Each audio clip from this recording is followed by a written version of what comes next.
What's up, Chasing Tails, folks? Back for another episode 74.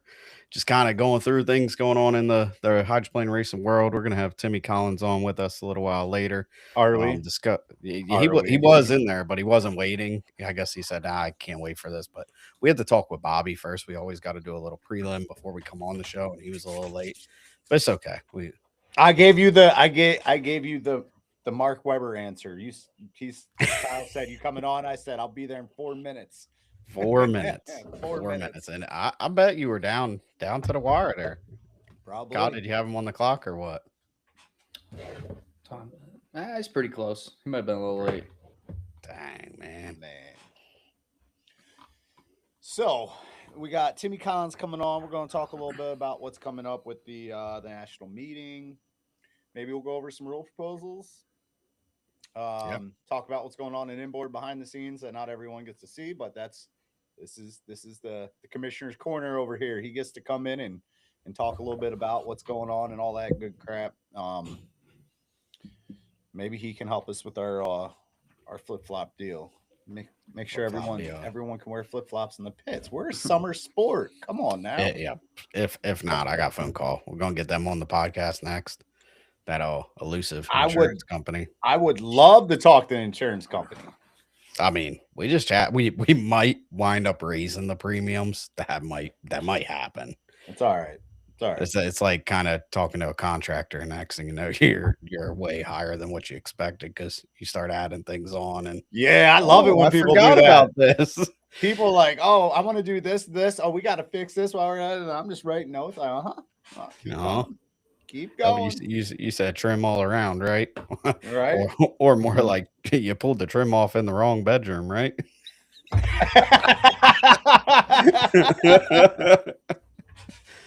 Backstory. Kyle, you gotta fix your camera, man. Me and Bobby are centered up, and we got your head way down there. Dude, very much. That's my chair. That's my desk.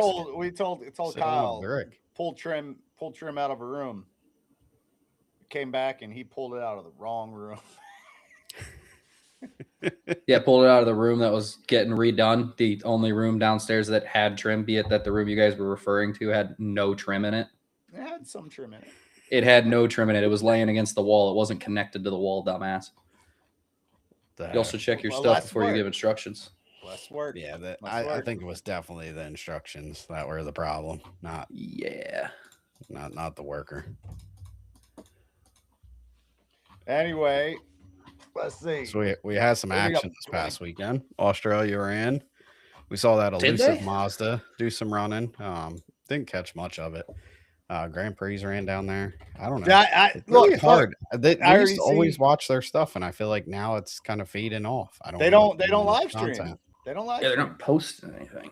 Not posting anything. They're falling back behind times. Did I see they don't get to run a final again? Well, yeah. New Zealand. They get run out all Sunday. Yeah. That sucks. That should be a good one, obviously. All I gotta say is they need to get some referees over there. Like, how can people just like float off the corner 10 lanes and then run into another boat? Like that Boss Mobile got smoked that one heat. I don't know where they were looking. That was a hard hit, boy. Might be that black boat kind of blended in, but dang, it was bang. I don't care. I don't care. You don't slide off the corner. Keep sliding.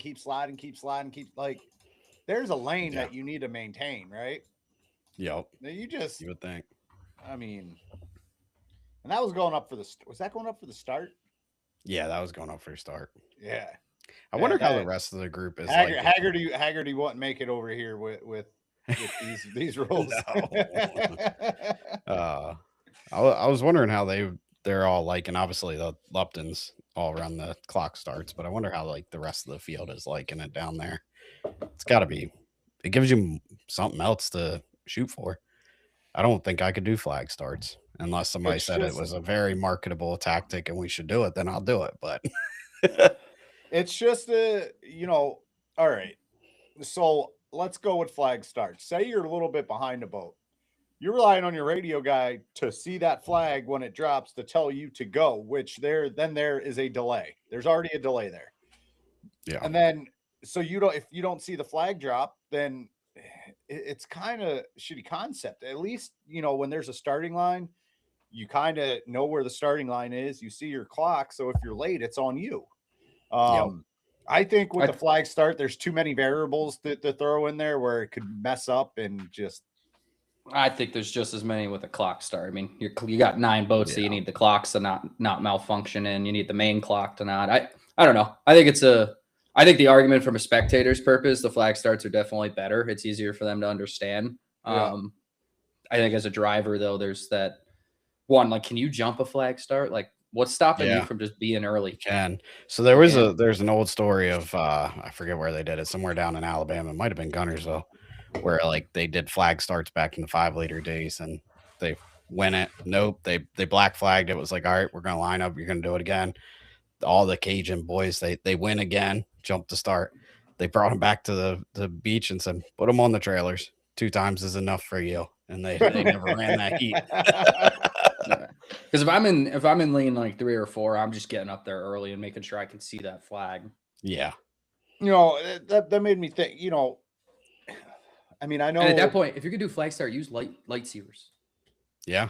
It'd be so simple. Definitely then everybody gets to, it's right there. Everybody gets to see it at the same time. Like I love that thing in the skiff. I actually knew what flag was up.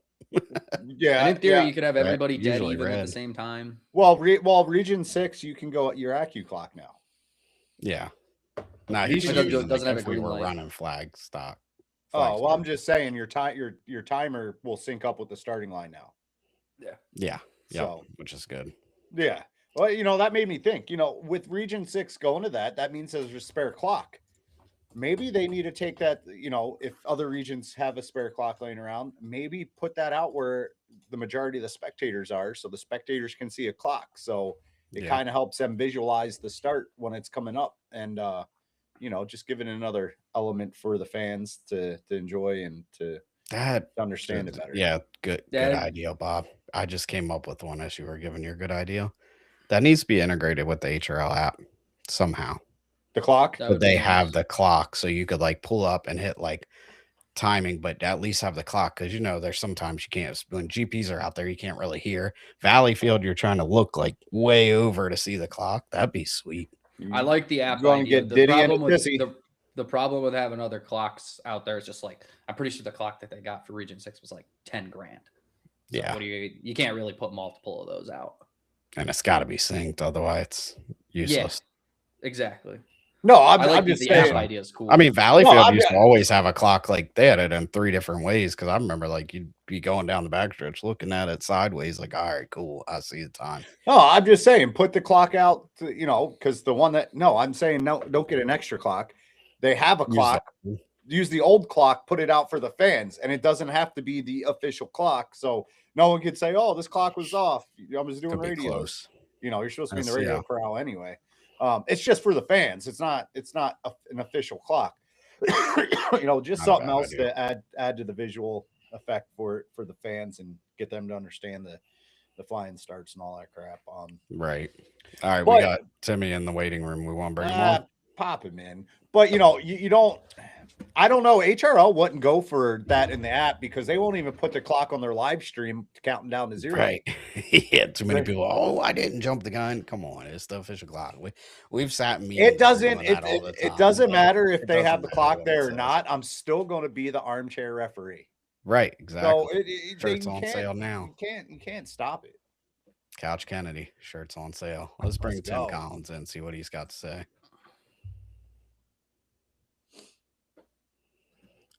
There he is. Is he? I don't know. I think so. It says Tim. Could be black Tim. Screen. Are you there, Tim? Well, there it comes. Oh, there we he go. is. Oh, he was. Am I here now, or is there a delay? There he is. We got you. It's probably going to be a slight delay, but we got you. Okay. What's up, buddy? Nothing, man. Nothing. Where's Austin? Did I miss it? He's sick. He fell asleep. Yeah. Good Good holidays. Get your story straight. We don't tell lies. Yeah, yeah, two guys saying two different things at the same time. This is pretty smart, ain't it? All right, TJ, so we're my what? my Steelers shit the bed, dude. I know. Man, Yeah, that was bad. that was real bad. rough. They got wiped. So we're what? 2-3 weeks out from the convention. What's the main topics we're focusing on? Where are you guys working on here at the IRC at this level? Yeah, I think I fly out 2 weeks from today. I think meetings start 2 weeks from tomorrow.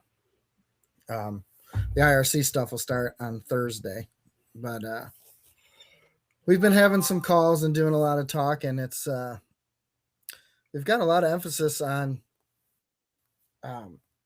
even a bunch of rule proposals, basically geared towards trying to make our events better. You know, we went over a lot of things that have happened throughout the year, with pit areas, with race sites, with referees, with whatever we can think of. So learn from all of our mistakes and try to make our events as good as they can be. That's the main focus here so far. That's good.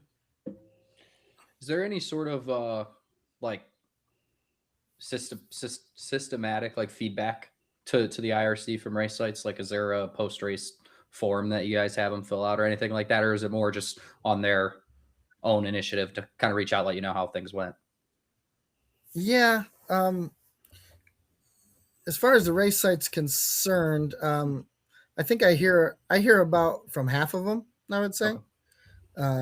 And then at every IRC call, we get either the region, the region commissioner or somebody who was there who knows what was going on to drop all the feedback. So that's why we're aware of all the things that happen. Is we do a recap on every race on our monthly call for all the ones that happened during that month. So got a lot of notes throughout the year. Yeah, that's good. So this might be going off on a tangent, but I was thinking, just there's race sites left and right popping up. It is hard to find a open weekend anywhere, right? Yeah. And you go to one race and it's way different than other races. Just not even say the pit layout, but just how it's ran, conducted, and all that. Do you think that there should possibly be a criteria to put on a race that you need X amount of sponsorship money, X amount of, just to make races kind of step it up rather than just trying to put on a race to say they put one on? Yeah. Yeah. So, I mean, there's definite emphasis on making the events better, right? So it's hard to weigh everything, but like you said, it's good to have as many races as we can, but start stacking up, start putting a bunch in a row all over different parts of the country. It isn't going to work for anybody. Mm-hmm.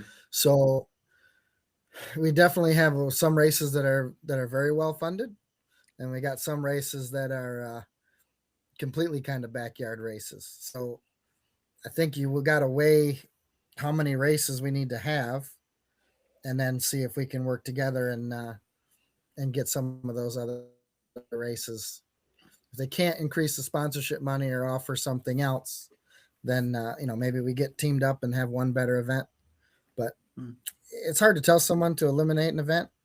It's hard to tell someone to not keep trying to get new race sites, because you never know what the next great one will be. Yeah. Yeah, I mean, it would be kind of hard to be like, you're just a backyard event, yours doesn't matter. I mean, obviously a lot of work and a lot of heart and devotion going to putting on these races on, but at the same time, where do you draw the line to where you say that not that the race doesn't matter, but it's not beneficial to APBA inboard, to where it dilutes it, to where someone might go to this backyard race, but not this premier event, which hurts the premier event. And that premier event is bringing in sponsors and and stuff to APBA to help inboard and to grow inboard, but the backyard events pulling teams away from it. I think Yeah, we there's, might be at that point here soon with too many races, especially on the East Coast. Yeah. I mean, the thing about like it's really tricky, right? So if you look at like the West Coast, they got the flat bottoms. They race in Washington, obviously, but then there's a big group that's in California, and they race. But you look at the East Coast, it kind of doesn't matter where you live. If you think you're hitting every race, you're 10,000 miles plus. That's just the facts of what we have. There's no way around it. So, to have all of our members think they're going to go to all of the races is obviously not going to happen. So if you got to pick and choose some, that's where some of these decisions come in.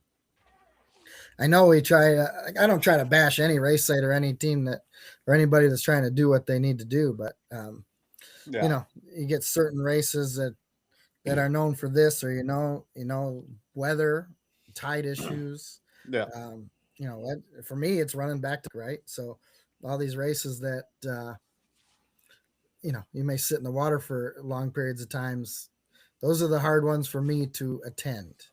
It's not necessarily about the money, about whether or not you're racing for total money or events are better, but it's about efficiency for getting points. Yep. Yeah. Now that could be why, like back in the day, I mean, I feel like when was it Annie did the Super Series, that was really good. It had all the premier events. You made a series within a series, and you didn't take away from those little events. You just kind of built that one up. That one had a lot of marketing power behind it. I think the other ones we've tried to do throughout the years, for one, racers can't commit to it or don't want to commit, and then you get false feedback from them. That's a problem. But also, we didn't put that extra effort and do it multiple times. I think that could be something that could be brought back, but like it's really hard. Like you said in the previous episode, is how do you devalue one but value another? If we could all have a Zoom meeting with all the race sites at once, and I feel like you could get that done. Maybe someone like I always use Mays Landing as an example. They'll be like, hey, this is the way we put on the race. We love to do it. We don't care if we're a regional race. That's good with us. You'd get it in that communication, but I don't know how. With that said, how much feedback you get from race sites of if they're even willing to come to a round table and discuss like together as one, or if they're all just out here competing like racers and they're trying to be the best of the best. Yeah. So a lot of talk about the series and stuff like that. So it's last year I wanted to put together a type of the Super Series. Couldn't end up getting it formed. Basically, you have to have something to offer, right? You said that thing was pretty well funded, which it was back in the day. Mm-hmm. It's part of it. I mean, no one's going to make money on this thing, but trying to get enough race sites to commit, and so everyone's got a little bit of peace in the game here. That was the tricky part. And then trying to get all the classes that would attend. It was tricky trying to make a series using all of the inboard classes.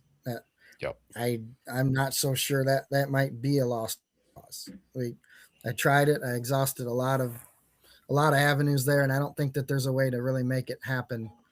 Like you said, the biggest problem, it's 10,000 miles at least on the East Coast. But what I think the problems is with all the other series people have put on for their classes or a couple classes, it's hurt something, right? I think it's the opposite effect of what Bobby is talking about. I think the backyard races are the ones that suffered even more. They, we can't go race here because we got to save our boat for, whatever it is.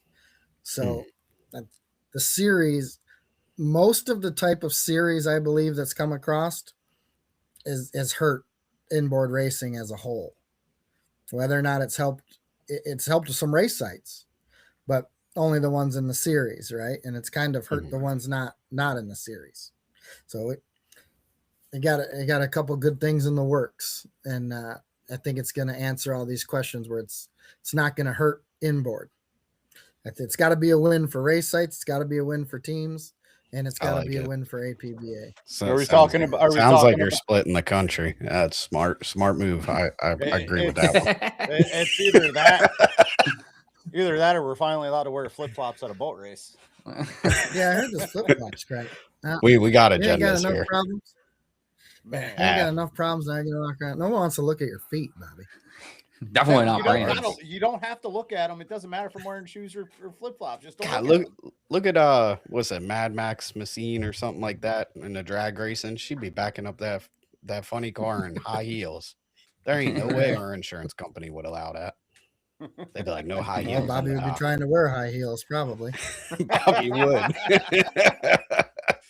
That's probably what would happen. Hey, I do got a funny statistic. Ever since that boat changed to the wild one, shirt you're wearing, it's never won a final. Huh. You must have got it on. Is that because of Brandon? Because Brandon's won them all after they changed. That, and technically in the past year they haven't ran a final at all. So. Yeah, we haven't made many. Right. due to wind, rain, oceans. So anyway, so we're going to someone did ask, Lynn Chapman did ask, what's going on with the Pro Light series? Yeah, so that series has been kind of off for a couple of years, but it's one of the main things in the works to bring back in a different way. I said like a month ago we were close to announcing, and we're super close to announcing what's going on with it, but super close isn't quite ready yet. But there's going to be something. You're allowed to along announce that it route. here. We don't tell truth. So. Well, this is where we'll announce it. It's something exciting. It should be really good. Like I said, it checks all my boxes, right? It's something that'll help race sites. It'll help H1. It'll help the classes, and it won't hurt inboard racing as a whole. I think I got it all figured out, but we're pretty close. We need a couple more commitments from a couple things. There you go. Is there anything else you guys been working on, or is that about it? Whatever you just talked about. Since you Yeah. won't So give us specifically, I'll get you guys' thoughts about this one. There's a rule proposal into. You keep talking about cost, and I don't know a lot of the particulars, but with some of our races and the lower boat counts, they're talking about there's a rule proposal in to make basically a 2-day race into a 1-day event. So there's good and bad with everything, right? But I mean, if you guys wanted to go race in Maryland, what do you think about trying to race 4 times in 1 day? I think we could do it, but it'd be tough.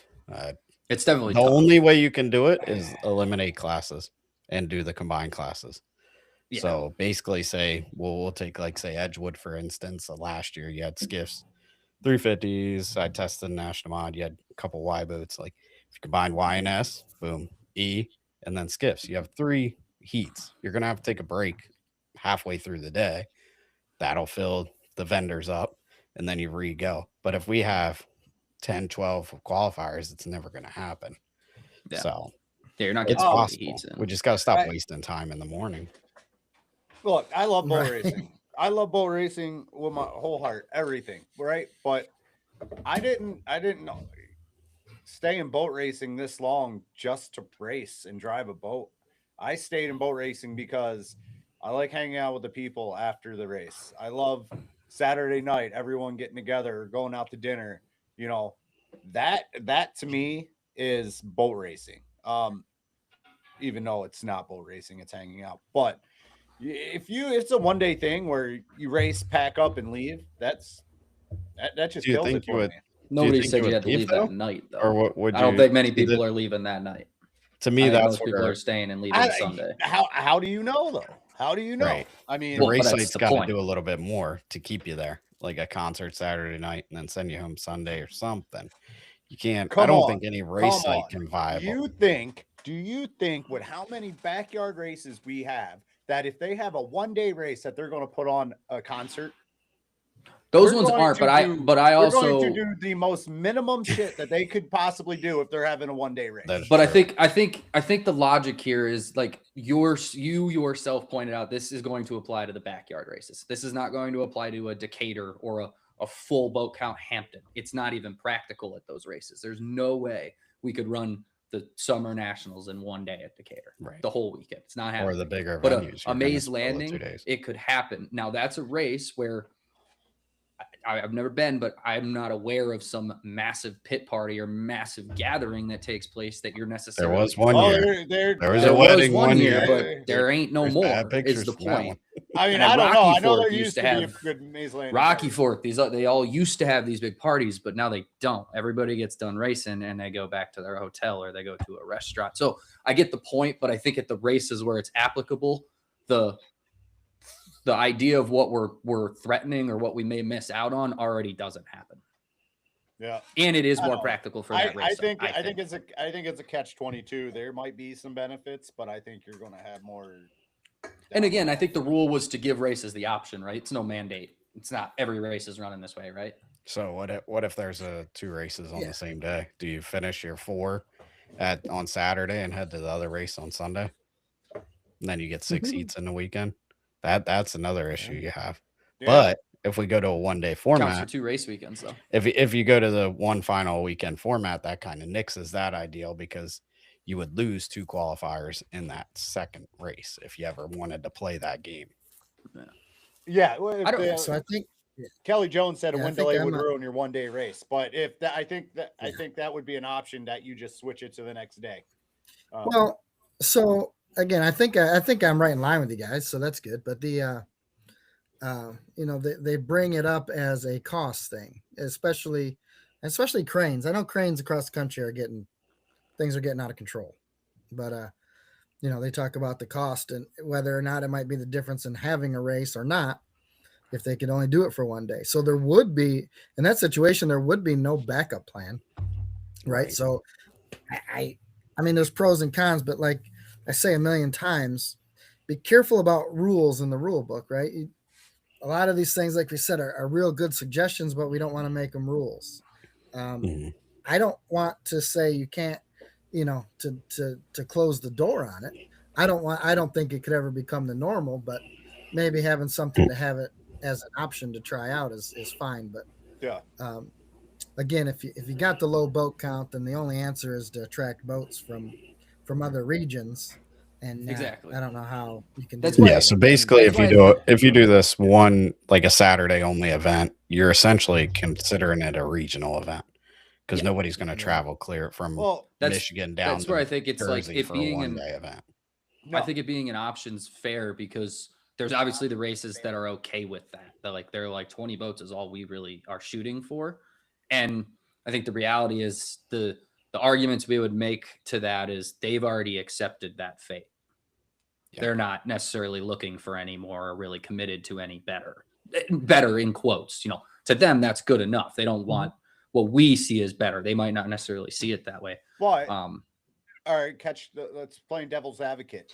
If you can put on a cheap race like this, do 1 day, will this allow more race sites to pop up that are just low budget funded, wanting the racers to pay for everything, and you race for will the 1 day race, just to how's have that to going to do it? work if the racers don't want that? And that's not what, there's no way that's what the majority. I of don't the know. racers They want. look at all the backyard races you go to right now when the racers pay for everything.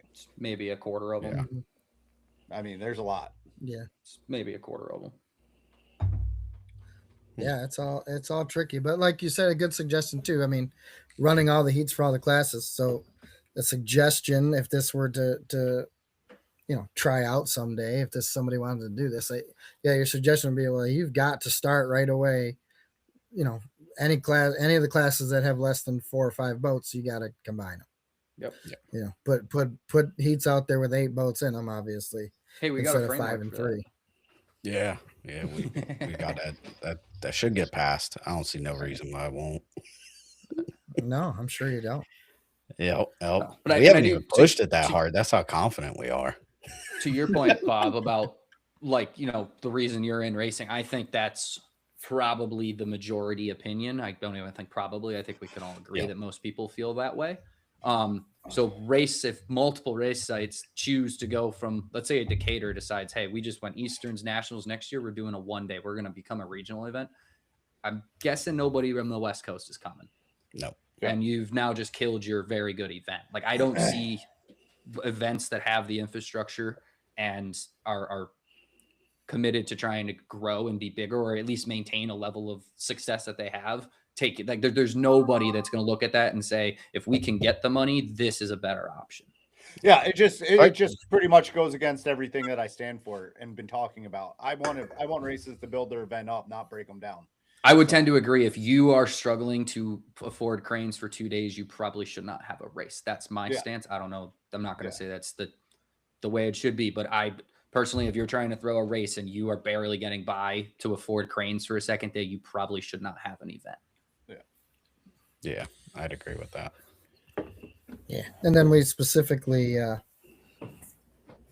rule proposal, we want to specifically trying to stop.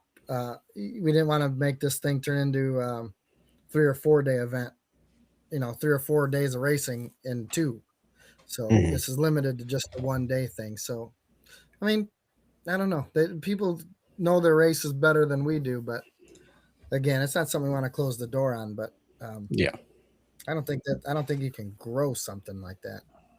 Are you guys open to, in the future, like granting? I don't know how the bylaws work on this, but is there maybe room to grant a particular race that presents an actual plan, like a one-time exemption to try and run that type of event? Probably not. No. No, I guess could you maybe do special event and it just doesn't count for points? Again, I don't know how that. Or I mean, couldn't you just say we're trying it? I mean, what is there against it? I mean, I guess at that point, from the points perspective, they're still only going to get 2 heats worth of points that day. Yeah, so I would expect the rule to pass. Again, I don't even vote, right? But I think I would probably expect that rule to pass. But just so it could be an option if everything came down to it. But going to the one final per weekend, and you get 4 heats. I don't know how it's worded in the rule book that we have to run a qualifier final, and how it changes when you do if you do a 1 final per weekend event. Does it really say like qualifier A 1 and 2 have to be Saturday? Like, it kind of, if you go to that, it eliminates all the issues we have now, where if something gets blown out Saturday, well, Sunday we have to finish yesterday's before we start today's, instead of worrying about the classes that have good boat count and just keep their heats going. All that kind of cleans itself up when you change that format as well, I think. Yeah. Again, I'm a fan of a 1 final format. But again, I mean, that it has to be run over 2 days, right? And again, I mean, you got to be able to work on your boat. I mean, there's a lot of stuff going on.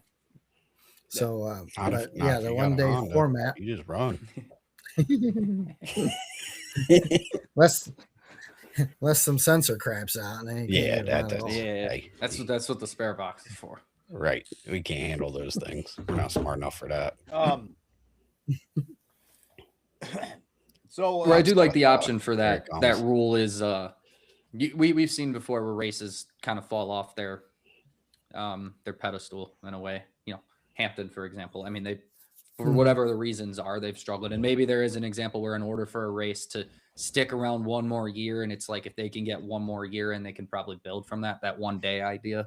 I think it provides a relief option. So yeah, I mean, we try to go over everything, right? And I mean, we still have problems. I know you mentioned Hampton. Well, changing dates and what people are doing they ain't helping. We're not doing ourselves any favors with some of this scheduling, right? We obviously can't stop HRL from doing what they want to do, but we can knock them pretty hard for it.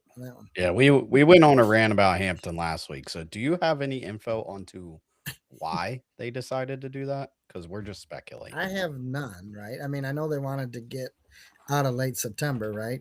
It's like 3 out of 4 years were pretty bad. Yep. But August 1st, I know that I've given plenty of heads up that that's probably not the.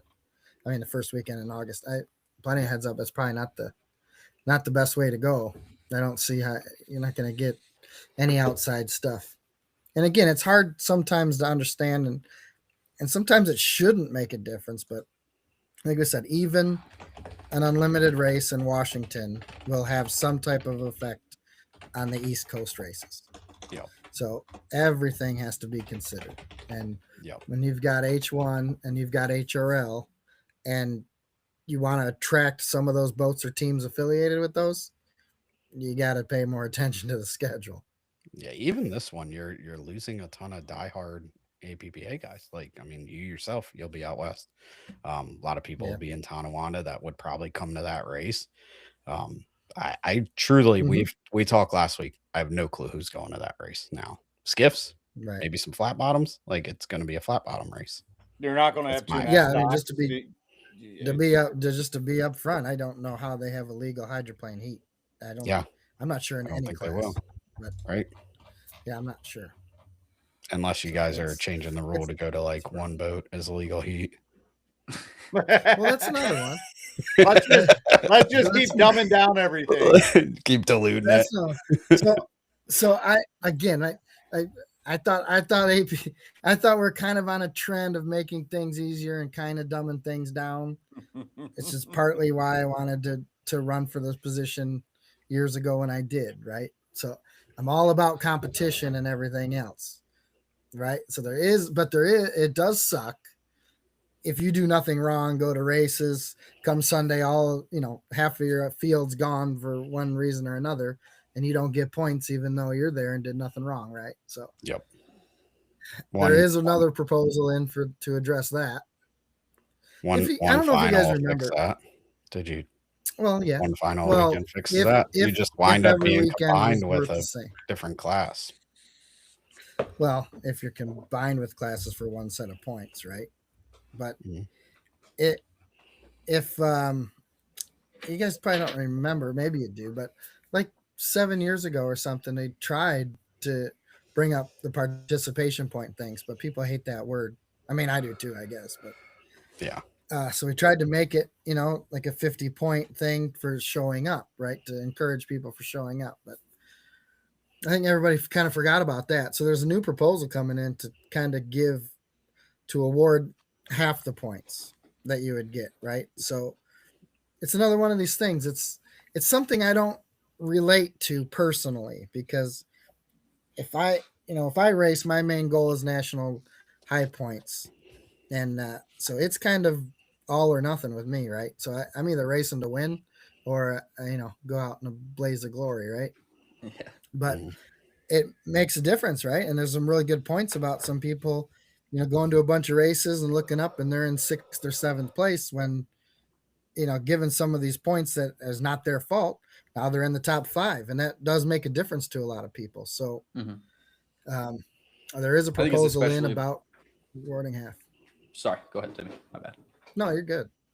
I think it's especially helpful for new participants. People that maybe when they get in, they're not really thinking about points. But every year you can't race on either coast without getting a wind day or a rain day or whatever the case may be, or you just have bad luck. I mean, Austin and I tried running 16 heats in Lake Apaca on the first year and finished 0.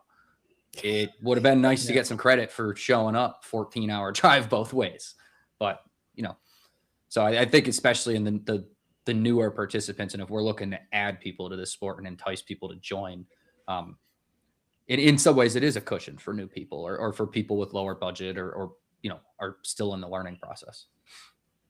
Yeah. So regardless of what major changes come this year, next year, or the future, right?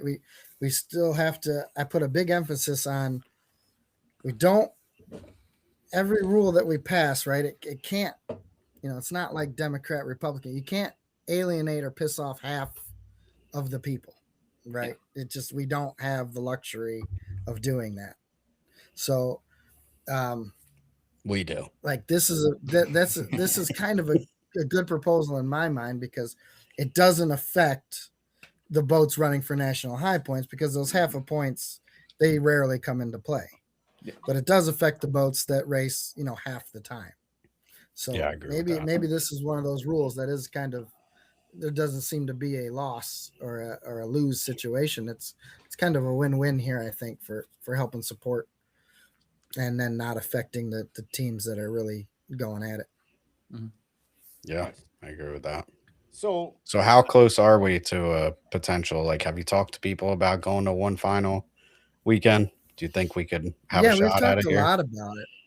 Yeah, we've talked a lot about it, right? But it's the problem is everything has to be restructured, right? The whole point system, the whole everything, and then the main pushback.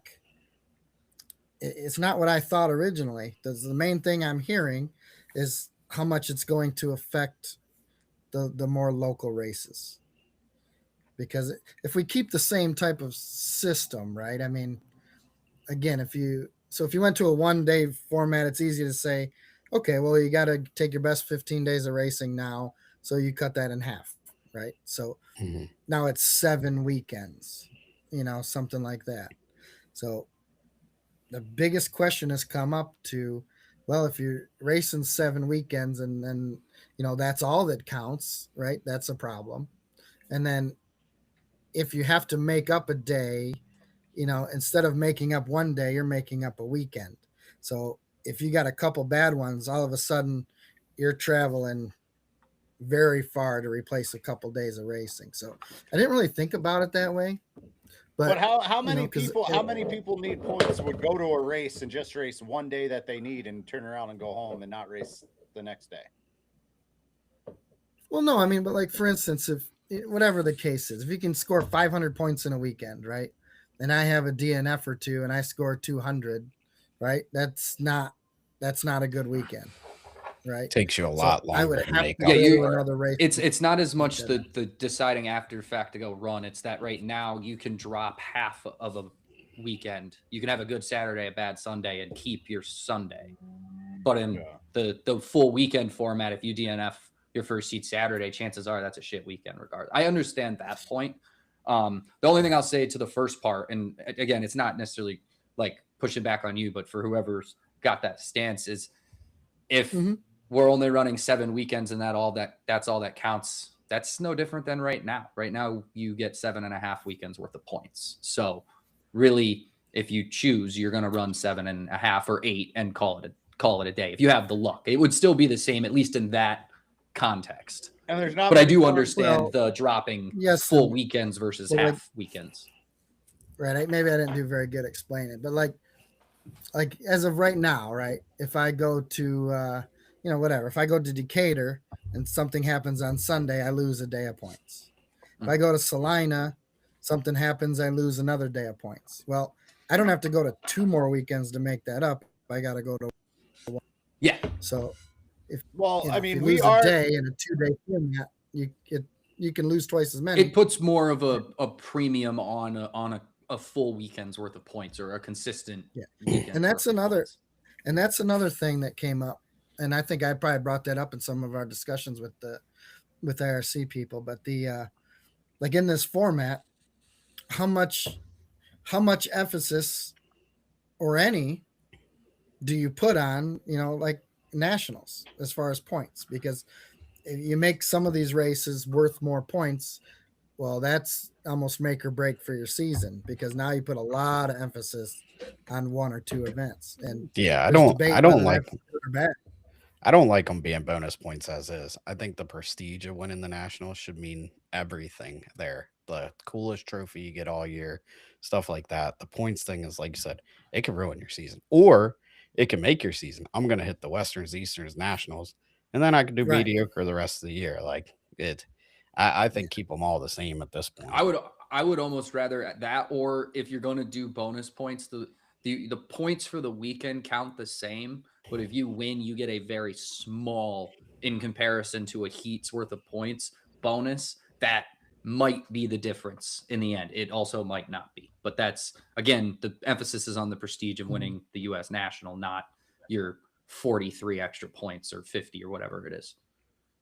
Mm-hmm. Yeah, so those are particulars to iron out, I think. Mhm. But the biggest problem I hear is it's going to affect, especially like at the end of the season, or the beginning of the season. I'm sure you're hitting all the races, right? So the middle of the season or the end of the season, and people think it'll have a much more negative impact, picking and choosing the races if you have a 1-day format. And I don't know if that's true or not. I would argue that it's no different than now, because I'll be flat out honest with you. We didn't go to Lakeland because we didn't need to. And I know that there are other cases of that over the last 5 years where people are like, we do not need to. I think we could have gone to Lakeland, and the max points we could have added to our overall total was like 15. And at that point, after Saturday and Caesars Creek, 15 was already was nowhere near enough for anybody to catch us. So I think that already exists. Yeah, but is that good or bad? I think it's bad, but I think that is an inherent nature of running an 11 race series and not having 11 races worth of points. If you don't have a full series, if not every race, every point matters, that's just inherently going to be the case. We also have to keep in mind that not everyone goes for high points. There might be a couple in each class over the whole United States that actually goes for high points. Yeah, there's always a couple in every class just by default, right? So it doesn't matter if it's 5, if you're close to 3,000 points or 1,000 points, like the guys who are up there, they're gonna be into it, right? And that changes. But yeah, we need as much participation at every race site we can get. So that's also in the back of everyone's mind is, okay, does this promote showing up? Because that's the biggest problem we have right now. Yeah. It'd be nice to get a lot of new people into the sport. The bigger problem we have, and again, for the third straight years, the participation numbers, the percentage of races people go to has gone up 2 years in a row. Nice. I don't have the spreadsheet here to show. I saw that just being there this year. You could tell that, especially in our class, it felt like the guys that raced more, they were at more races this year. Yeah, it's kind of like the competition brings competition, and it brings excitement, and it brings everyone together. I think in the whole country, right, there was only 8 boats that got 15 days of racing in, and the 1 liters had 4 of them, because it's all about camaraderie and it's all about competitiveness. And if everyone's close and fighting for something, they keep going. Yeah. Right. That's why I really hope we're able in inboard to build something. And I know some people don't like this, but I think it's reality. The classes where you will first see the improvements in the attendance, the new participants, the level of participation at each event is that 2.5 and 350 class, where if we give them a reason to show up, they'll be there. You saw it in HRL with 2.5 and 350. That it's not even necessarily a prestige thing. To your point, Timmy, it's the camaraderie. It's this closed circuit competition, but we all know each other, and it's a lifestyle. We're gonna go up here to, for example, the HRL Gala in a couple days, and we're gonna spend basically 48 hours recapping our season and a million different conversations. That's why we all do it. Yeah. I was looking at your comments again a little bit, and some of the things that people were asking, right? They're asking about points. Well, like any experimental boats, obviously none of that would change. But there was also something else I want to backtrack real quick. They asked about the 5-liter HRL changes. Well, APBA is having no part of changing the 5-liter engine rules. So I know we can put that out there pretty confidently. So these the stuff they have going on with their heads, it's tricky, man. And they're now more modified than our national modified, and that's not the direction that we need or want. So there'll be they let that get away from them, and that's sad, because there are guys that work hard on their engines, and when you just let a boat or a few boats just run away with whatever they want to do to their heads and then decide, oh, we're going to make it legal. That's fine. Good job, guys. That's kind of not what racing should be all about. And it kind of just ruins it for a lot of people. I wish they didn't do that. And I commend you guys for sticking to it and not wanting to change that to go with what they wanted to go with. Yeah, so I've kind of always thought, even though I race a 1 liter, I think the most important hydroplane classes are always going to be 5 liter, 2.5 stock, and 1.5 stock, right? The beginner class, obviously, but they had stock in the name for a reason, right? So engines aren't supposed to get out of control in price. Yeah. Now, everybody, if you want to compete, now you have to modify all of your engines. You're starting over again. Well, the 350 Yeah, engine is every team's already gotta do more that. expensive than our GP engine. That's a problem. Yeah, so that's in the works now. If anyone that didn't know, we are building an LS engine. I know we talked about it. We are building an LS engine. Blockhead Machines building it. Parts have been ordered and it's in motion. And Brandon Cushing will run it. You guys had him on the podcast before, but he's got some updates of his boat. They're putting a ton of work into that thing. But the paint job looks good. I would like to say thank you to Brandon Cushing, because we asked for people to post updates of what they have going on in the garage, and they actually did it, and they encouraged more people to do it. So I just want to say thank you to him and his team. Yeah, dude, him and Scott Liddy-Cote are the two that really carry the weight with that stuff, man. I wish we would get more people to join on board. How about Scott in the rally in the neighborhood to flip the boat by hand the other day? We could ask Timmy, but we won't get anything until I was gonna say till April. I was gonna say we'll get him pulling the cowling off the week before Decatur. I just got a picture of my boat. The cowling's off and the deck hatch covers are off. So anyone says don't so that means it's out at Strong Racing. Yeah, it's sitting right next to the Unlimited in Seattle, so it's getting work done because I'm not there. There you go. That's great. But so that's cool. So you guys are making changes to the LS engine, right? So here's what we're doing. We're building it to the rule. I was last year, to be honest with you, when it passed. Right? I didn't have a feeling either way. But they passed it, and there was a lot of research done. Don't get me wrong, but they passed it, and then we started hearing a lot of different things from people, which you hear every time.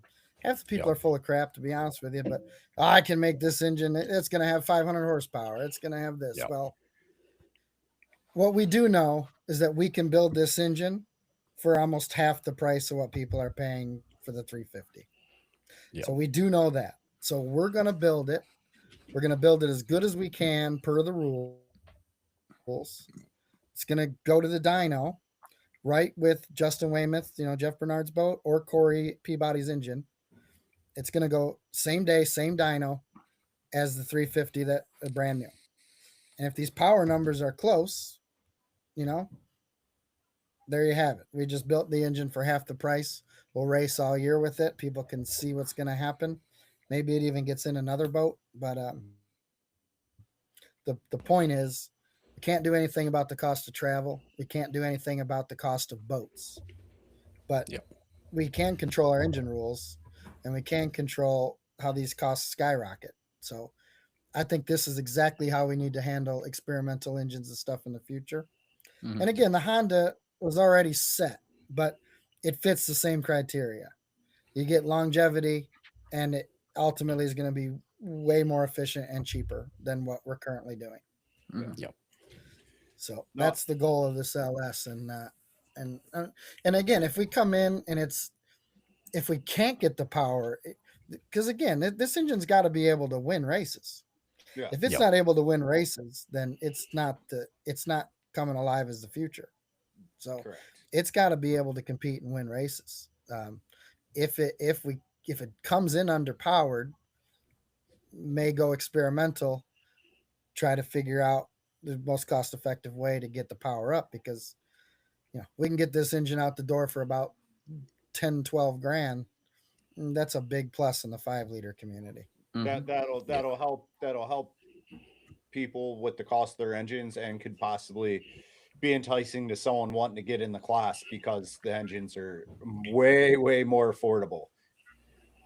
And that's awesome. That's the type of stuff I like to hear. It's a step in the right direction. Not knocking the person who runs the LS out there right now, but let's be honest. If when you put like you wouldn't want to see a Honda in a 1992 wooden boat go run to see if you wanted to bring it into APBA or not. You want to see this LS. You want to see it in a competitive, current, up-to-date, modern haul, and that's what's going to happen. So that'll be it's going to be interesting. I can't wait. It's the same. It's going to be good. Again, it solves the problems. The way that we used to do things, it doesn't work. It doesn't encourage experimenting. It doesn't. You got to work with. Everyone's got to work together, right? So Yeah. I remember back, Willard Wilson would be trying different things. Well, he would provide information, but no one else could drive the boat. They would go around and he'd run on the outside. He'd run around in fourth, and he knew the boat was faster than what it was. And so it's like either the people don't know the potential or they just don't trust what people are doing. So it's like take it all out of the equation. We're gonna have the dyno numbers, same dyno, same day, right? That's the whole thing. You hear dyno numbers all across the country. They don't mean nothing to me unless they're done at the same time. Yep. So we're gonna have that. You're gonna have a season. It's gonna be in a competitive boat, and we're gonna see everything that happens. We're gonna answer all the questions, and it'll be 100% open. Anything that we're doing, there's no secret whatsoever. And awesome. Yeah, all data will show whatever it shows, and then we go from there. There we go. Someone asked in the chat, is it the LS 5.3? Yeah. So it is. Yeah, I just went and looked at the rule. It's LS LM7 5.3. Mm-hmm. And then they said something about the blocks being hard to get. They seem readily available all over the place. What we have a current problem is you can't get a block for the 350. Yeah, apparently they're on national back order. So well, and once you get into that LS family and you get out of the 350, the old stuff, like once you have it all set, now you can go to their next generation and play with tunes and detune them if we have to. I mean, I think they did all that hard work of figuring out the oil pans and all that stuff that has to be done first, the couplings, all that. And I think now it's good. And the greatest thing about going to the future is now we have ECU companies that'll probably back the sport.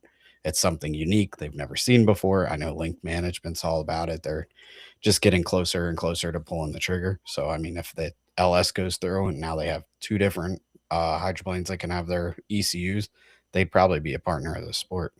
I think that's the closest you're going to get to like a factory sponsorship or an industry sponsorship, because it's really the only thing we do that's being used for what it's meant for. Yep.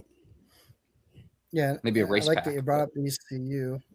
That's got the last thing that I know I wanted to talk about that people may not know what's going on. It'll be a proposal made by me, but last year and this year, there's all kinds of talk about protesting and everything else in this throughout the country, right? So there's a protest rule in there, and it's there for a reason.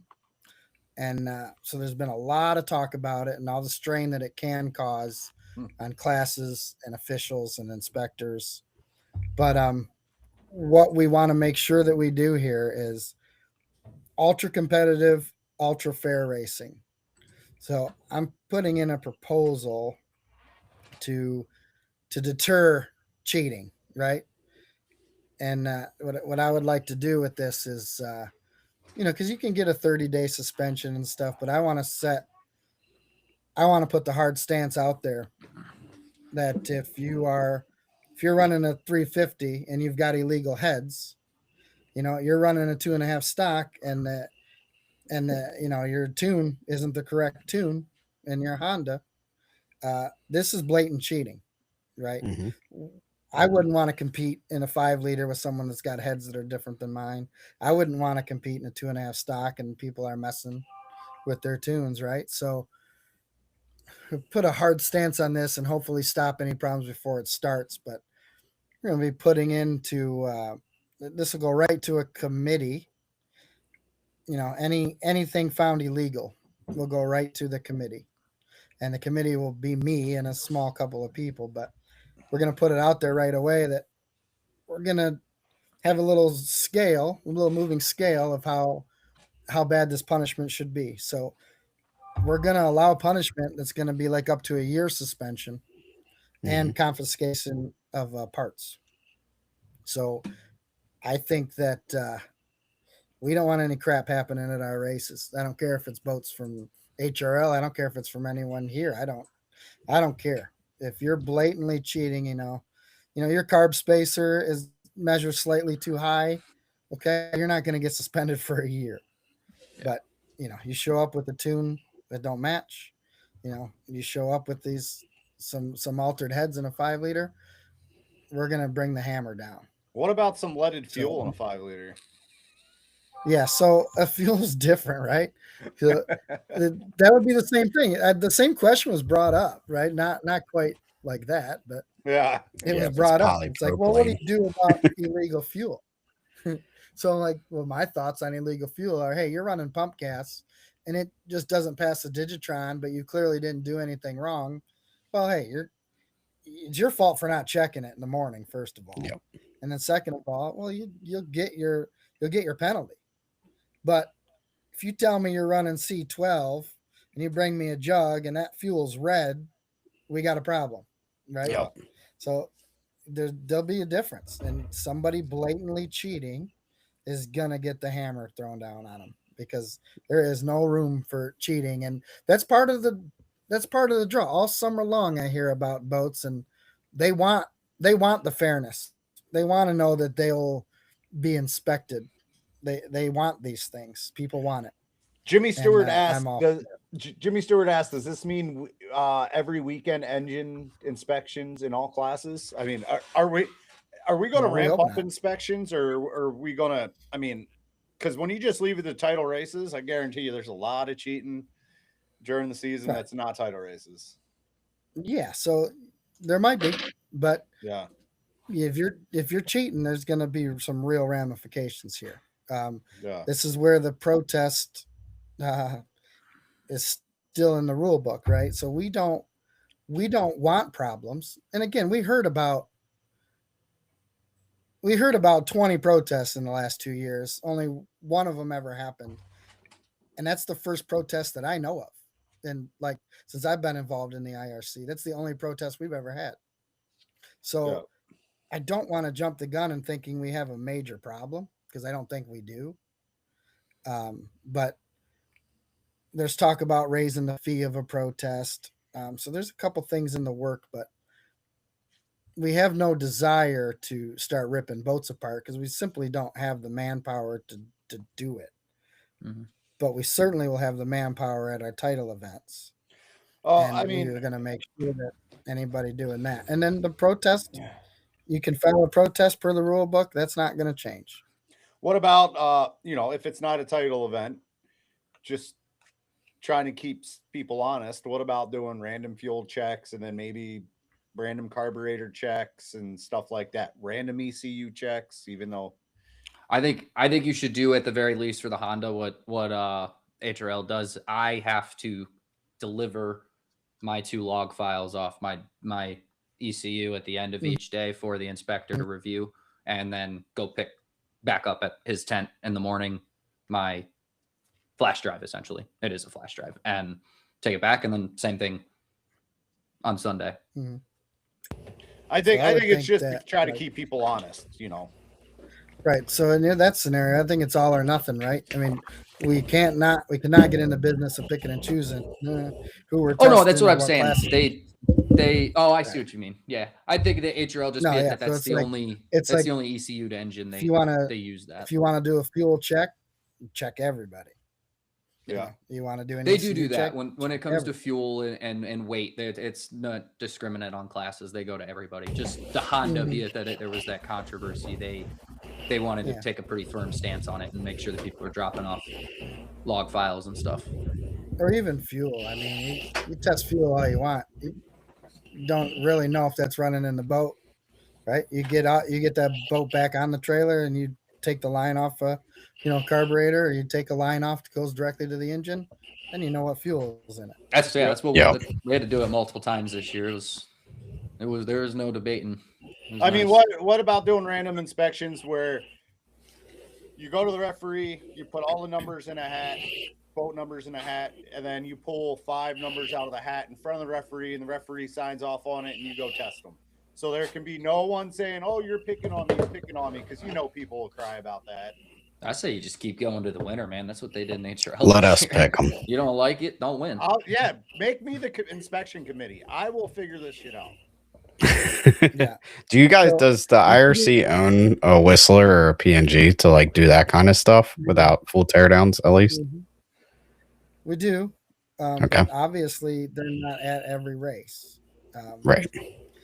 If every region had one, if we had Bobby, I think that's a great idea, Bobby. You should get in charge of this. We need probably a handsomely paid inspector to be at every event. So you figure out how we can do that, and I'm all for it. All right, I'll make a phone call. I mean, that's the problem, right? I could probably figure out 2 inspectors for the East Coast, but you're on your own with the West Coast. Right. Which So I'm Jim's out there making it anyway. this Jim will year. take care of it. Well, speaking of Jim, he's not reluctant because we're on the same page, but I am making him be the mandatory inspector at all the title events. Okay. He's the head inspector in APVA, and I think that he should be at the title events, tearing these things down. I don't want any questions, Yeah. I like that. So No, Jim's very thorough. Yeah. Jim is good at inspecting. That's 100%. Will the Mhm. inspection procedure for title events still be the same, where it's like one class gets the level 2 and then the rest of the level 1? so that's for divisionals, and then the nationals, okay. it's everybody. Gotcha. I haven't heard anything about that changing. I don't think we would. And then to your point, Brandon, I know there's even some talk about some scopes, some inexpensive scopes where you could see some of the stuff in 5-liter heads. Apparently, it's not foolproof, right? But Right. there is talk about what can we do without tearing these things apart. Right. That's the thing that the info I've got on the 5-liter is like, it's so hard to tell unless you know, like if Dart has had different heads and stuff like that. So that's where, yes, they got out of control. I'm not back in HRL on that, but you got to have a hard rule on that area, whether they went too far with that hard rule from what I'm understanding. But yeah, if you compare 2 heads side by side, most inspectors might not know. Like Right. I seen a pair of And, heads picture on Facebook the other day that didn't look legal. Yeah, so that's another thing, right? I mean, we have pictures and some videos and some different things of different engines and classes. Well, that information's got to get to the inspectors, right? Because if they don't know what to look for, they might not find it, right? Mm. We certainly know what to look for in the 350s. We certainly know what to look for in the Hondas. Well, basically, it's the computer, but we know a lot of this, and we're going to continue to get better with it. But we just want. I'm a firm believer in the future of this sport. We have to remain fair and competitive. We can't just survive on I don't want to call them backyard events, but we can't just survive and racing locally. So we've got to come together. We have to have all of our events be as good as they can. They have to be fair, and we've got to make sure that we have competition in every class, because competition brings everything. Mm-hmm. Right. And I mean, to stay on that point of inspection, just one more topic is, as we get to the future of these ECUs, I think that to me is what was so great about the Honda in the locked ECU. You can go in there, do whatever you want, port, polish, do whatever. If you can't add the fuel to it, you're not going to go any faster. And now, if someone comes out and say the Lambda is supposed to be like 0.86, if their shit's 0.99, okay, what are they doing? Let me go look. And I think there's a way to do that, even if the LS is an open tune, to know the fuel numbers. Like there's pressure and you can calculate flow. If this guy's flowing a shit ton more fuel to his motor, something's going on. It gives you that easy inspectable just to raise a red flag. Where with a carburetor, I mean, there's so Mhm. much you could do to those trick. I mean, only an expert knows half the gray areas with them things. And But I there's think precedent in what you're saying, right? So, I mean, obviously the Unlimiteds did this. They did it for different reasons at the time. I mean, they're blowing these things to bits, right? But you're limiting the fuel, right? So you can probably go ahead and try to cheat all you want in those engines. It don't matter. You Right. can't pump more fuel through it. They're all efficient. They're Yeah. I mean, I'm not out of line speaking that like every engine that the Strong Racing has, they're all almost identical. They're all so Mhm. close.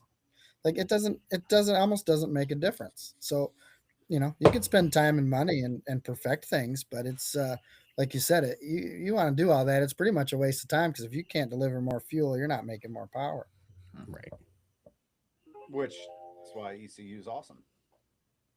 Yeah. So all right, so we were on this engine thing for a while. What about any other rule proposals? I know there was one in there about seats with the skiffs. Yeah. Yeah, there's stuff about seats and the roll cages for the skiffs. They're in the technical committee and they're going over stuff. Yeah, It's a typical skiff thing, I think. You're getting about half and half. Half Yeah. the people say one. No matter what I've ever done, I was pretty heavily involved with the skiffs 20 years ago, and a little out of the game recently. But it's always been the same. That class, it's usually divided 50-50. Yeah. The people you like and the rules you want changed, right? The Yep. external rudders, the everything throughout that history. It's just kind of been it's this or that. So it's a lot of this for the proposal's brought in good faith for safety, but there seems to be the other side of it too, where Well, well, we start doing this and it makes this more difficult, and that's throughout the years, I've rode and been in a lot of skiffs, and it is I wouldn't say scary, but it baffles me on how many skiffs have. My dad pointed this out, but how many skiffs have seatbelts mounted in the wrong spot? Too high. I've been in a lot of skiffs where it doesn't matter how tight you get them. When you start going in the turn, the seatbelts start sliding off because they're mounted wrong. I mean, so I don't think it matters what seat you're running. If your seatbelts aren't mounted correctly, it doesn't matter if you have cinder blocks in there holding your butt in. You're still going to fail because the belts need to be in the correct spot. And I think Yeah. a lot of skiff owners and cage builders are overlooking where they're mounting their safety belts. yeah. It's a good thing you say that, right? I know Dave Shaw puts a lot of emphasis on talking about a lot of that, and I know your best friend Jeff Bernard says a lot about it, but he walks around and he says multiple things. He's like, seatbelts are fine. He goes, but 90% of them are installed incorrectly. So Mhm. he knows a lot about it, being on the safety committee and everything else. But there's a lot of different situations for different boats. Yeah. Also, when's the last? He's also brought up a thing about the helmets. Have you guys? Brandon, did you just post something about a helmet? Yeah. Helmet questions. Yeah, I had to switch because of MSA getting disallowed. I switched to a Stilo and it was okay. But now the GP and especially the Unlimited, there's so much padding in the cheek that I can feel like the mask slipping off my face. And so every straightaway, I'm straightening it out. So I'm trying to find a better option. Right. I know. So they have a different safety committee. Seckler's been running it. He's not this year. I think I was on it, and then Jeff Bernard was on it too for inboard. But I don't believe we are on it at all this year. But he's also talking about the new helmets. I think Jeff just got a new helmet, and he's like, the thing's just huge. Yeah. He's like, they just keep getting like bigger, and he goes, you can forget. Now we have head clearance problems in boats. So Mhm. apparently there's some helmet issues coming up pretty fast. We we got to find some options. The best seal I ever had on a mask where it wouldn't move around is the helmets that APBA outlawed. Yep. That's kind of the that we had the But debate last year they're too. allowed in unlimited. Yeah, well, yeah. So it was presented as the cockpit being the difference, but again, it's kind of. I think I know the answer to this. I mean, I don't know. You want head protection, right? But I think the mask is more important. Right. I'm probably the only person that broke a helmet. I broke the MSA when the capsule failed. But if the capsule doesn't fail, my helmet's been through many accidents and it's fine. Right. It all comes down to it's more than just a helmet. It's cockpit safety. Look at how many people have almost got knocked out in the Steeler, the Wild one, because they had no head support. So then their head just bam hits the cockpit. I mean, Kent, Tommy, Andrew, like they've all hit their head. So you eliminate that, and now the helmet's not as important as, like you said, mask seal to me is the most important. I want to know that thing's going to be there when I go upside down. Yeah. Yeah. I mean, the safety cells and the cockpits, I mean, they have saved a lot of lives. There's no doubt about it. So I'm on your side. The bigger problem to me would be the mask. And apparently these masks are almost dangerous in some of these helmets, Yeah, I heavily modified the Stilo, and I think the boys is that way too. Instead of having the bayonets on the outside, I modified them and modified the cheek pads to put them on the inside as close to my cheeks as I could. And I think just the foam is starting to get a little softer. I mean, this thing's only 2 years old and it moves. And if I'm feeling that in a normal heat race and I'm constantly adjusting my mask, and I know Bob has the same problem because I was watching him do it in the rear facing camera all the time. It's just, it's not going to be there when you go upside down. So now your whole training procedure is different. Like you're blowing over, you're like, shit, I ain't going to have no air. What am I going to do now? So the problem with the helmets, they come too far forward these days. Like the MSA helmet was back. So when you tighten your mask, it would pull the mask back. Now with my Stilo, when I put the bayonets in, it's pulling the straps straight out and then not back. So it doesn't really, so it's like kind of like bouncing around and you don't get a good seal. And it's an issue. I don't know. Is there a crossroads where we say we need to start finding helmets and allowing certain manufacturer helmets in that allow a good seal? I mean, and face it, not everyone's face is the same, but 90% of the helmets out there that we're running, like the Bell helmets, they are way too thick. They're way too far forward. So is the Stilos. And these are supposed to be the best approved helmets that we can run. But it's not allowing our mask to seal. Right. I know. And some of these rules come from, APBA safety. And so there's a lot to go off. And you even get into thing, well, you do all this. Well, how can you allow facial hair? Because that's not supposed to be allowed with a mask. Yeah. So it kind of doesn't end. So it's kind of always a debate. But if they're going to make these helmets bigger, we have a new set of problems. Yeah. I did hear from someone that Tiger's talking about developing a new helmet that will be Snell rated and all that. So, but I don't know what the pipeline is for that or how much time or anything like that. Can't wait to see how much that costs. Yeah, I would pay for it. I would pay for it. I'll pay for it, but I just can't wait. Yeah. I mean, all they have to do is reach out to MSA and be like, hey, can you get this thing Snell approved? Like, right. Has there ever been any data or research done on like the safety differences between open face and closed? Is there any real differences there, at least in our application, or not really? I think there's been a ton, but I wouldn't be the person to speak on it. Fair enough. If you want that 2-hour-long conversation, call Bob Wortinger. Tell you everything you need to know. There's a guy that knows. I want to say, old Bob, he knows. And I want to say Mike Weber knows a lot about it too. Does it lean towards the closed face or better? I don't remember the research being. I fought big time on the MSA helmet, so that's what all my arguments were about. I don't know about the close. The close, again, you open up, just like I said, anything has another effect. Closed face is good in a, say, Henderson or where the lid's going to come off. Your mask is less susceptible to be ripped off.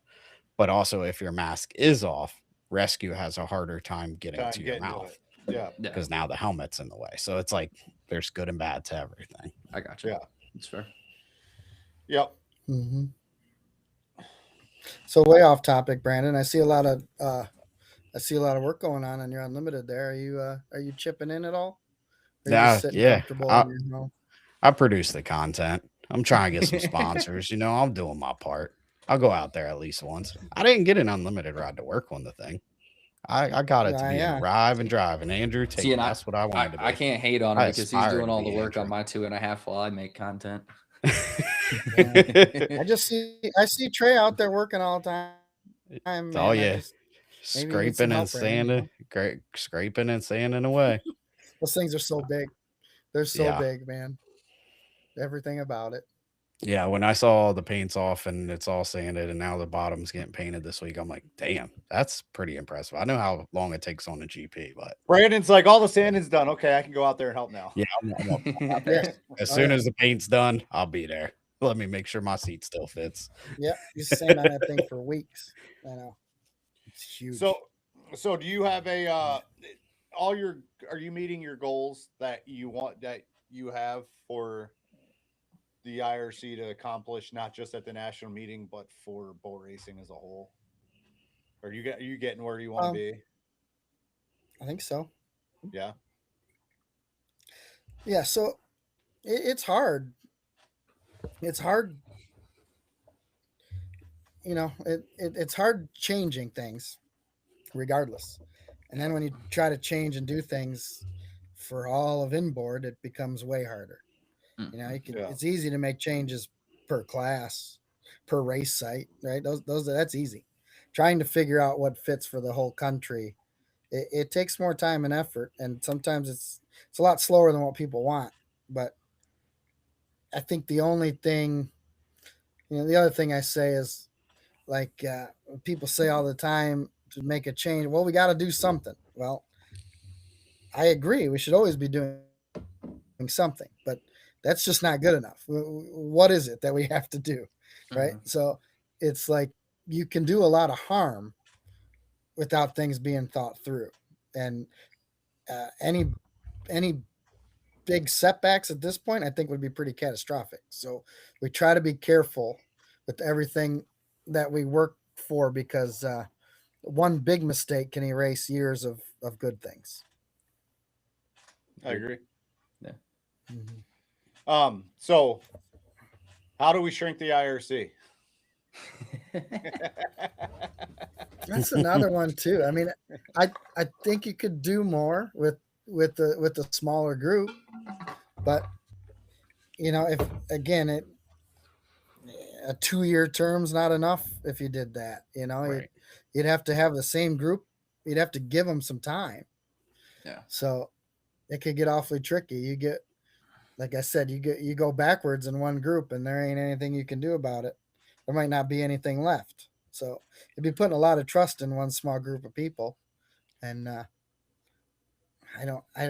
think that's the hard part. I don't know if we're there. Everyone's still so much division in our own division. Oh yeah. It is crazy. I mean, maybe if you did shrink the IRC and then you did make the terms longer, there would have to be something in there that if it gets bad or out of hand, that the membership can remove you. I mean, because it is a membership driven organization. Yeah. I think if you look at most larger racing organizations, and I say larger because I think that's the key word, they have more resources and they're able to operate in different manners, but they generally don't have term limits. They have procedures in which they can be removed. And it takes in most cases, if I understand correctly, it takes pretty extensive unity or whatever the word would be, 2/3 vote or whatever the case is among the voting body to actually go through with it, similar to like, presidential impeachment, something along those lines, where it's very hard to disrupt the continuity. But if the issue is so widespread, it can be done. Yeah. Or at least the voting body has enough unity on it to do so. Yeah, I think that would be good. So do away with term limits, and I vote Timmy Collins in. Let's go. if I didn't get elected, We're or gonna find out in or 3 weeks decided if we not to vote his run, ass back. I think you guys will probably be done with me in January 29th. Yep. If I wasn't reelected, or if I didn't want to do it again, I would have probably proposed some type of revamp for the IRC. But now Yeah. coming from me, he looks a little suspicious. Oh no, I I will think propose I it. think It'll be on your table. I think by Friday.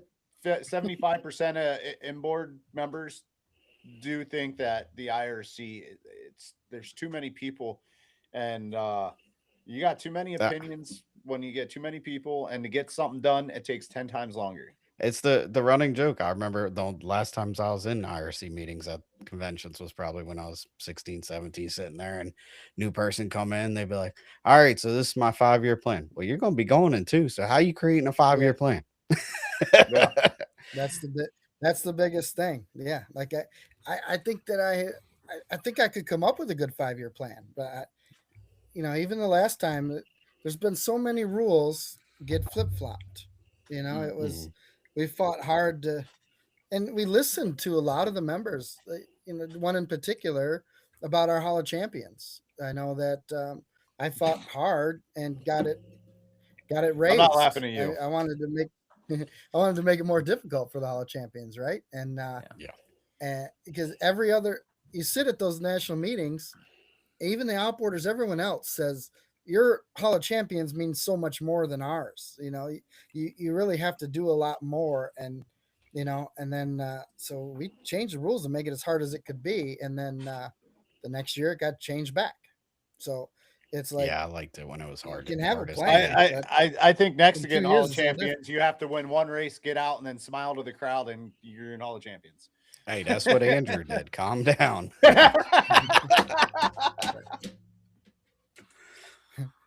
So yeah, No. it is a prestigious thing, and so I thought it should be difficult. And the tricky part was that you sit there and there's 47 outboarders that get elected into the Hall of Champions, and then inboard might have 0. Yep. That I was fine with that, right? If nobody met the criteria, nobody earned it. I was fine with it. Some people weren't fine with that. And then, if we get 3 spots, we need to use all 3. That's the difference of opinions. I wanted to raise the bar, and if one person got in and we had 3 slots, so be it. But yeah, we did it for a year, and then it got walked back as soon as the regime changed. Yeah. So I wish it'd go it's back, hard but- to get a 5-year plan. Do It's really hard to get a 5-year plan when you're in for 2. I know this is probably an interesting question now that categories have kind of just disappeared from APBA, but prior to that, do most of them operate the same way, kind of the same leadership structure? In my opinion, a too large commission with a chair, and do they all kind of operate in that same manner, or did I they? don't think any of them are as big as this one, but Okay. I truly think that we do more and handle more than anyone else. I could be wrong, but we really do listen to the members, and you're getting an average of 25 rule proposals a year to go through it. I don't think any other category comes close to that stuff. So I think you guys are the main thing is you guys are running 2 system. It's different just series not at the same time. Yeah. 'Cause I know like the other ones Yeah. don't seem to be as, one, I don't think offshore was running 25 events. I don't think OPC was No. running 25 events. No, But yeah, the inboard division it's different. There's a I was lot going on. mainly asking because I was curious if there was any like kind of top down, this is how APBA wanted it to be structured, or if it was more freedom of the categories to decide how their structure is. Because I guess in my mind it's like, if we do want to go about changing that, like how would we even do that? Do we got to just go to APBA and hope they agree? Or Yeah, so the APBA, some of it would have to be changed at that level, and then some of it would do ours. What they try to do. Here's what we do. We APBA backdoor would let Timmy. We go right to the president, and then they email Timmy to tell him what we said. Brandon, why is your mic so But high? they try to do. Oh no. They try to set minimums, right? And then each category can make it harder. So they don't try to set real high standards on purpose, because then the categories can always make higher standards. So Yeah. usually it's not too difficult to get stuff changed. Yeah, I would just be curious to see as the years go on. I think the longer we continue with the current structure, the more it opens the people that are resistant to change to the need for it. I think it's one of those things that unless something drastically changes, like obviously I like what you guys are doing, but I think there's just so many things, like you said, the time it takes to get anything done, the fact that by the time you get to the end of all the things you want to accomplish, that you could get voted out before then. Right. I think a lot of things And that we need Debbie- to do in the sport are going to take more than 2 years. Yeah, and I saw Debbie put in a comment there about reduce the number of chairman appointed commissioners. Well, I couldn't be more against that, right? So if having a leader without like-minded people, I think is pretty stupid.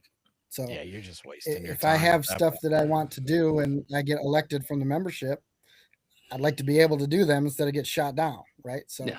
I would think that the commissioner appointed spots are awfully important. I would almost argue agree. that you should basically mimic the size of the amount of the commissioner appointed and the amount of regional, whatever you would call it, the regional chairs. I again, that would inherently Yeah. bring the size down. I think you still get representation in your areas, but not 17 or 16 or however many people it is. I agree. The only way to do it is to get rid of 10 regions. I don't mean get rid of them, but Yeah. for the IRC standard, you'd have to break it into 4 regions, and 2 apiece or something. And then Well, you just you split get it that down, thing split the country down the middle. You get 3 IRC members on the West Coast, 3 IRC members on the right, and then your inboard chair. I think everything you guys do is splitting the country, regardless of what it It is. sounds like a pretty good idea. This is the first I've ever heard of it. It seems like no matter what it is. Well, you got these ECUs. Well, you should split the country. Oh, Well, that's because we're arguing with half the half- people. Before we keep half going the country on, should wear flip flops and the other should wear high heels. That's Yep. West Coast high heels, East Coast 100%. flip-flops. So I do just want to say, we just did go off on a tangent about Hall of Champions. That Oh, I is know, not yeah. directed anywhere towards any of the people who are getting inducted in this year. Congratulations to them. I do think it's bullshit that Unlimited gets in just because you win the championship. You don't really do anything special. But for the inboard racers, congratulations. That's, we're not hating on you guys. We're just hating on the system. But yeah, and it's not bad. It's not. If we it's split not the as hard as country, I it would would want be it easier. to be. Yeah, no, but we want everything to be easy for here. We want harder. technically splitting the country started when Brandon was was his rookie season Yep. when, because he did so much, but we have Robbie Dahlquist out here who did good too. Let's split East Coast and West Coast rookie of the year. Yep. So I that's know, when it and started. these That's when it Kennedys- started. I don't think most of the country knows how many rules were passed for or because of some Kennedy somewhere. I think there's quite a few of them. Hey, There's don't gonna be forget, a you guys lot more wanted to 3 go. rookie of the years. And you guys are guilty. I'm going to call you out. You wanted to, you thought 2 was too much. Well, Kyle and Austin wanted 3. You guys wanted to have 3. Hey, of I them. never asked for that shit. I never Yep. asked for that. A few people did. Hey I'm man, like, I'm that, against 2 of them. I can't I'm sure Mom put did, 3 but- in there. No. hey, it started with 2 because I done won the nationals, the worlds, and I kicked ass. And then that dude, I don't know what he did. It was a Y boat thing, I guess, but easy money out there. Well, everything's harder in a Y boat, so it should count as more. It should count as more. You teed I mean, that that- one up for Timmy. If anybody can say everything's harder in this Y boat, it's me. I ain't made but maybe a lap in one. Yeah. So yeah. But no, we had good Hall of Champions. I think we only had 3 that qualified. So Oh, We wow. got 3 slots and we had 3 people. So I guess that works out. Yep. That wasn't too bad. But Yeah. yep, it's all about the 1 liters. It's all about me. Whatever we can do. I mean, I can't wait for these 1 liters to combine with 2.5 stocks and see a real race. Well, it would be fine if we get at least 1,500 foot turns and everything else. I think we'd be just fine. Mhm. It just they're so different. Like I Yeah. said, I think I could beat we raced the same time as Eddie at Caesars Creek. Our times were identical. Yeah. Right, when Eddie was out there. So it would be obviously a really good race. He came out to Yelm on a 1 2/3. I think I'd be fine. I Mhm. would never be able to win a heat from him on any HRL course. Right, Yeah. it just couldn't even compete. Well, So I they're mean, just my so different. ultimate goal is to get 1 liter mods to switch over to Hondas. That's Yeah, what I know. want. I can see. We can read between the lines that you kind of just say all the time. One big, But I only just want after we one split the big happy country. class. One big happy class. Yeah. Y boats can be a Hey, West Coast class. I'm thinking next year. I'm thinking next year. I think I'll have it somewhere or another. I think I'll have a 2.5 with a Honda in it. I Hell thought you it was going to go. happen this year, but it Hell didn't. yeah. It won't be think- my boat. I'm not saying that, Right, that Corey? they, We've that they heard. need to, but I think the guys in the Y class, the Reed Melich, Sean Bowser, I think those guys would just the racing would be so much more enjoyable for them. Just again, it's consistency in numbers. Those two, the 2.5 and the 350 class can pretty much any week say they got 6 to 8. I mean, Sean doesn't have to keep getting beat by the same boat for 20 years. Yeah, Sean needs the reset more than anybody. It's Well, been at least the it's been transom 3 color. different colors. It's been Yeah, 3 different that- colors, man. And it's still, yeah. It's still the same boat. Did Sean ever figure out his issue that he was having this year? I don't know if you Yeah, ever a chatted couple with of him. them. Yeah. Yeah, Sean's issues are mostly Sean. I think we can all agree on that. But we have a lot of fun, man. I can't. I mean, I wouldn't want to race in another class just because all the people. I love them. We have so much fun. Yeah. There was that picture you guys all posted. The picture posted all you guys at Pontiac Lake next to the no alcohol sign with all the solo cups. I think that's pretty conducive to what the 1 liter class has been for the Was last. that probably might have 20 been years. the same? Abide same by the year. rules. It might have been the same year I was standing with Chris Ritz and the DNR came up and made us dump all the beers out of the cooler, open them up, and dump them out. That was the only time Poppy has ever cried. Was when he had to pour out his beer. That's tough. That's tough. All right, boys. Anything to wrap up with Timmy before we let him go? I think we hit on all our points. Yeah. Good think luck that's at it. the national meeting. Hopefully, it's painful and fast, and you don't get too many people in there giving you a hard time. I know Kyle's Most people gonna be say there. painless, not painful, but okay. Hey, Oh, whatever. that's what you know what I meant. Kyle, Yeah, I Kyle- thought that was really strange too. Hopefully, I just get beaten. Yeah. Kyle's going to be there though, so we'll see. Yeah, I'll see you down there. We're not trying to need one pass of an you. engine rule this year, so we'll be Yeah. easier on you than I last year. promise to not be on Again, speakerphone this time. You're on. Your Yeah. We got to limit the profanity from the peanut gallery. At least one representative in person. All right. Yeah. So he's gonna take a beating. Kyle's got it, but we'll have Yep. him well prepped. Fireball. Yeah, and Brandon is not allowed on speakerphone. Got my point across. What are you talking about? He's going to bring the laptop. We're going to be on Chasing Tails Live, and we'll be facing you guys with the laptop. Jeez. Yep. All righty. Not a Thanks half for bad having me. idea. We'll talk after the meeting. All right, bud. Well, we appreciate All right, it. Thank you. Appreciate it, Timmy. Thank you. Okay, man. Yep. Later. I mean, to be honest, we're not lying, folks. We might go live on those days if it Might gets as well. heated for sure. Might as well. Yeah. No, I think most of the proposals this year are fairly non-polarizing. I think there's some that are so individual based that they just don't stand a chance. Not individual, but so narrow in scope that they don't stand a chance. And then most of them are, at least the ones that I saw, seem fairly cut and dry.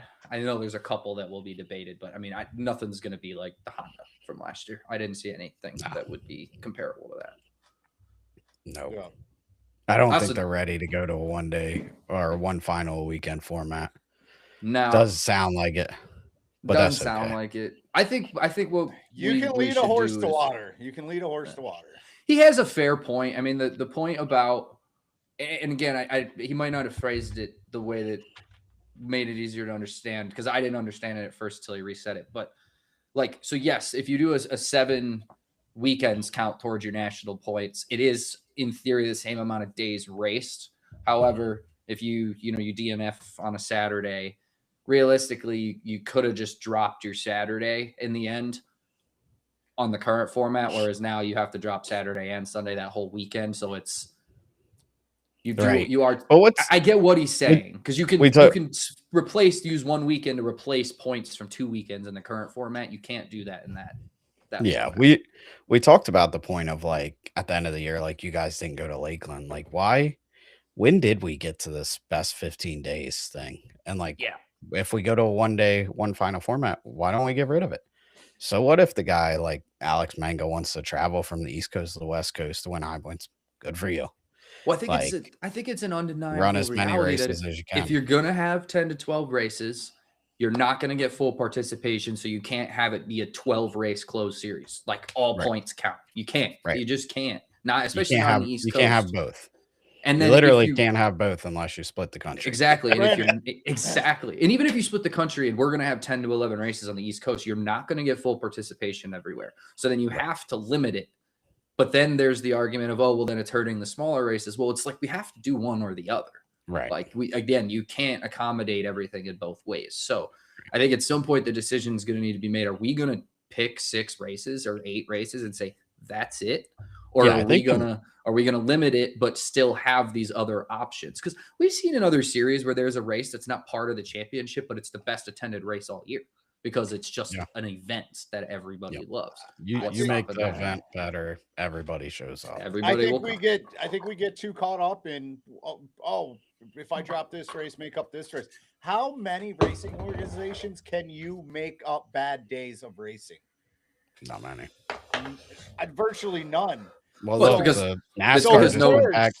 NASCAR just went back to a 10 race championship Yeah. instead of being a 1 or 2 race format. They went back to 10 races, So but there's no drops in those 10 races.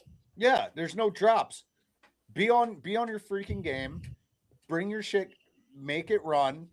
Don't break down. But Bob, win a that's what we championship. just said though. You can't run the amount of races. You have to cut races. Otherwise, you are diluting your championship to the 2 or 3 people that will travel. No, I'm saying You say that, but like you think of sprint car racing, and they run like 100 nights a year. Granted, most of them are like fully funded teams, and that's That's their what I'm job, saying. We're but- not. What I'm saying is, who cares if you have to go run a full weekend to get points? It's participation in another race that could probably really use that participation across every race. You're totally right in that regard, but the argument will be some people can't afford to go to 7. Some people, Or can't you afford to could go be to like 8. Jim Scheckler. As soon as you have your perfect 15 days, which he would have early in the season, he wouldn't go to any place like Wildwood and who always struggle to But get shit, 1 we liter just did mods. that But this he's year like, with Lakeland. yeah, but Right. he's like, I got my points. I don't need to go. Yeah, that's why the problem resides in the fact that we have a series that is one size. There's this amount of races, and the amount that count for points is this amount. You either have to reduce the number of races and have them all count, or you have to have them all count at the Right. amount that there are. That's the only way. So if we Otherwise, you're going to have one of the arguments present.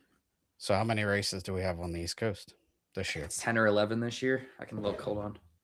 So to me, they all could count.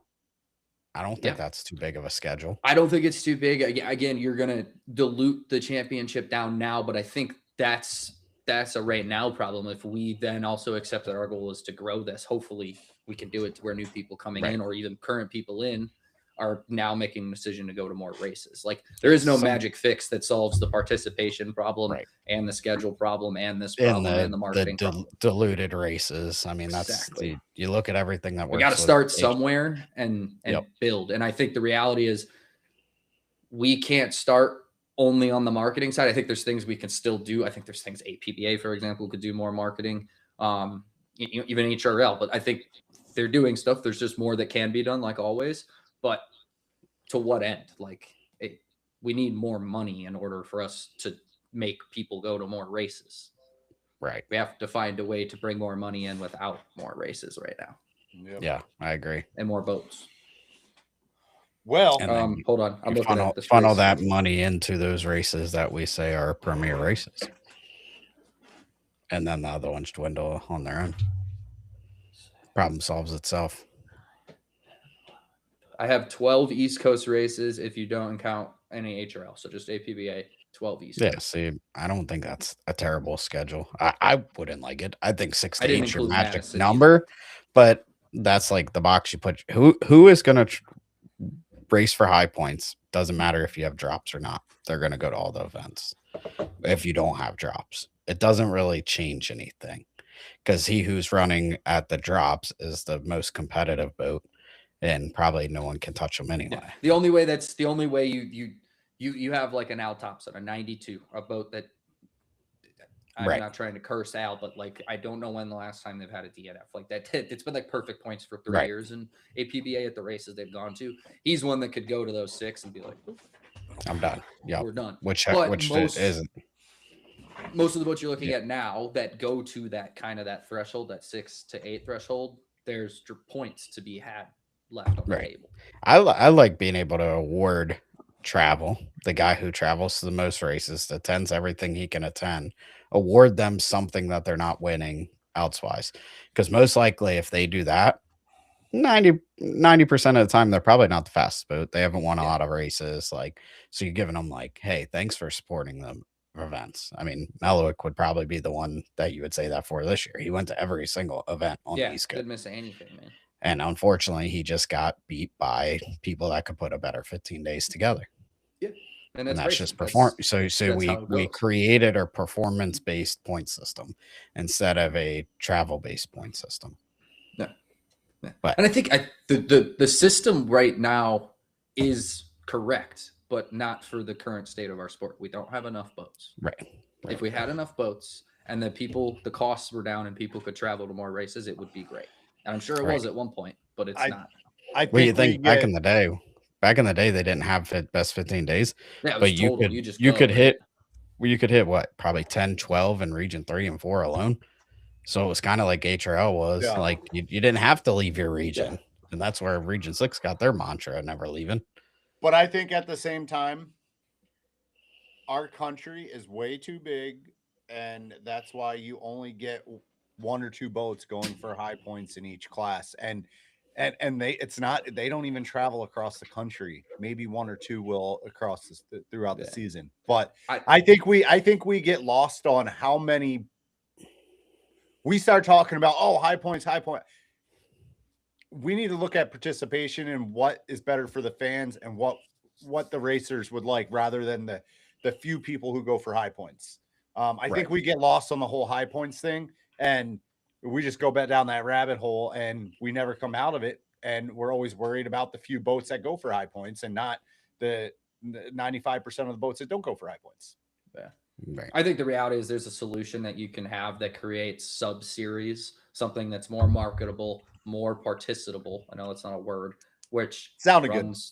Yeah, which it made sense, which supports the same points format, except, if there's somebody that chooses they want to run for the national championship too, there you go. Go Like I said, that's my idea. Super Series was the best thing back in the day. Exactly. That meant damn near I will say, maybe I say it because I didn't win HRL or GP high points, but to me, the GP challenge meant more than those 2 high points. That's why we didn't push to run HRL races, because that's where all the fast boats were. That's where all the marketing was done. Yeah.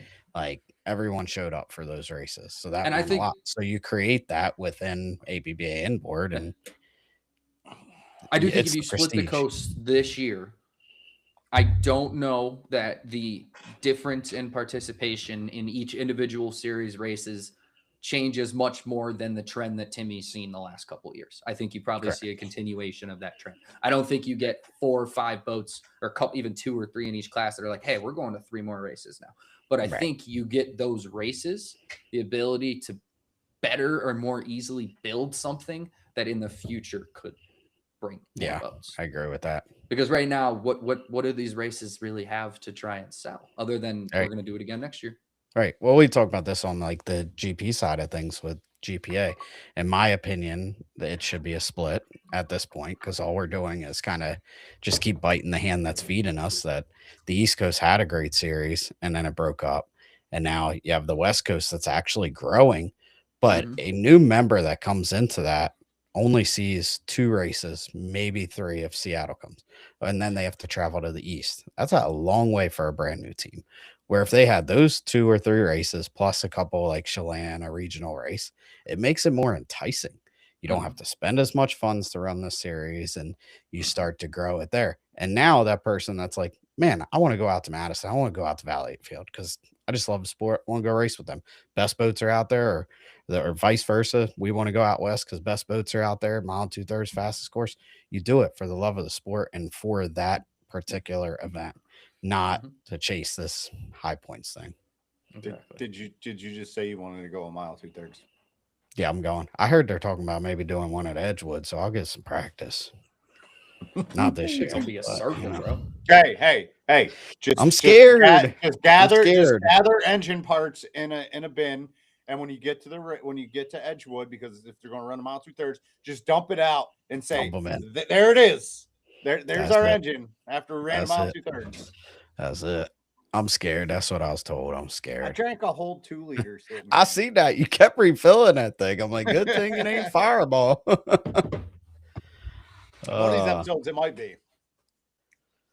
So yeah, we got a lineup. I think we got to start scheduling some people. I got JP wants to come on pulling from Sweet. Hydroplane Quebec Days HRL. I love to talk about how like he's supported this sport for so long. Oh yeah. He does a lot to make the gala happen. So maybe we'll kind of mix it in the next couple weeks. Maybe he can start. Maybe if we have him on here, he'll start sharing some video content with us that we can post.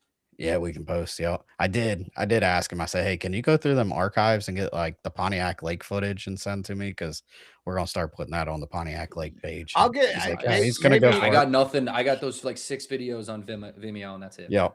So he Maybe said we he's can gonna talk go to through the Art archive. Smith with the hydroplanequebec.com site. Yep. Yeah. Get Dude, if we stuff can off get that. access to that. That'd be sweet. I want to get Dave Villwalk on. Yeah, he's on the We'll get list. Villwalk on. And then Gunnar O'Farrell is gonna come on coming up. So we got a lot of Gunner. fun. Yep. we got a lot of guests coming up. I talk about Larry Lauderback. Gotta get him on, but probably got to drive down there and set up a studio for him. Well, he probably doesn't watch any of our episodes, so Probably not, but I guarantee if we have him on, we're back in business with Vintage. We're on the list. Yeah. It's a PR stunt. It's a PR stunt. oh, I won't 100%. get any more hate mail. No, we got the legend on. Unless he Real- disagrees with everything we say, then we're just gonna kick him off. And people think I joke about that hate mail. I really got hate mail after bashing Vintage. I mean, Yeah, I mean that's the I only believe it. reason we had to come up with that warning label. I said what I said. Hey, we might not always be correct. Did but you hear? This is blowing my mind. This is blowing my mind. That the Vintage event in Madison wants to put on 2.5 stocks. Yeah, it's like it's going backwards, right? Like we said, Vintage at inboard events. Now we're gonna have inboard at Vintage events. Hey, I don't know. It's probably up against another inboard race because why not? Yeah. I don't know when it is. Yeah, whatever. Let 'em run. Anyway, we are already running up on 2 hours. Yeah, here. no. We got to stop doing this. 2 hours. We do. If you notice the trend, I feel like when that clock gets close to 10, we're like, all right, let's cut it off. We could be No, we mid find a way, yeah. conversation. We're like, yep, we're done. We're done, folks. Like Austin's Yeah. usually asleep, so glad he's sleeping already. The chat was lively wish him well. tonight. I was kind of happy about that. And Yeah, 74 comments. Did you see me bust that one? Yeah, I saw which comment you I were was like, laughing Timmy, at too. Timmy, it's not at you, bud. It's Yeah. not at you. Yeah. Oh man, I wanted But to yeah. say simmer down, Yeah, simmer down, buddy. but I don't Simmer want down. I don't want that turned on me. So I'm like I'm Right. I'm not gonna say Just anything. just not gonna say. Just leave it in the chat. Just leave it in the chat. Oh, good times. But anyway, folks, that wraps up episode 74. Hope you learned something. Hope you teach us something someday, and we'll see you next week. Later.